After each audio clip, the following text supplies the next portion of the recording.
ഹിന്ദുക്കളാണ് അവിടെ വോട്ട് ചെയ്തിരിക്കുന്നത്. ക്രിസ്ത്യാനികളുടെ വോട്ട് ഒരിടത്തും കിട്ടിയില്ലെന്ന് മാത്രമല്ല, ഞങ്ങൾ തന്നെ Hindu parliament national progressive party രൂപീകരിച്ചിട്ട് ഒരു ക്രിസ്ത്യൻ ഔട്ട്റീച്ചിലേക്ക് ശ്രമിച്ചു. അത് ടോട്ടൽ പരാജയമായിരുന്നു എന്ന് ഞങ്ങൾ തിരിച്ചറിഞ്ഞുകൊണ്ട് ഞങ്ങൾ അത് ഉപേക്ഷിച്ചു. കാരണം ക്രിസ്ത്യാനികളെയും ഇവിടുത്തെ മറ്റ് മൈനോറിറ്റീസിനെയും വിശ്വസിച്ചുകൊണ്ട് BJPക്ക് ഒരിക്കലും മുന്നോട്ട് പോകാൻ പറ്റത്തില്ല എന്നുള്ളത് ഈ കഴിഞ്ഞ തെരഞ്ഞെടുപ്പ് തെളിയിച്ചു കഴിഞ്ഞു.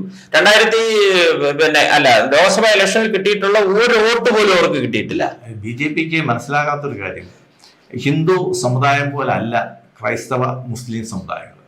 അവർക്ക് കൃത്യമായിട്ടുള്ള ഡയറക്ഷൻസ് അവർ കൊടുക്കേണ്ടടുത്തുനിന്ന് കൊടുക്കുന്നുണ്ട്, അതിനനുസരിച്ചിട്ട് അവർ വോട്ട് ചെയ്യുന്നുണ്ട്. ഏറ്റവും നല്ലൊരു ഉദാഹരണം, ശ്രീ PC ജോർജ് തിരുവനന്തപുരത്ത് അരുവിക്കരയിൽ ഒരു സ്ഥാനാർത്ഥിയെ നിർത്തിയപ്പോൾ അവിടെ അന്ന് SDP അദ്ദേഹത്തിന്റെ സഖ്യകക്ഷിയാണ്.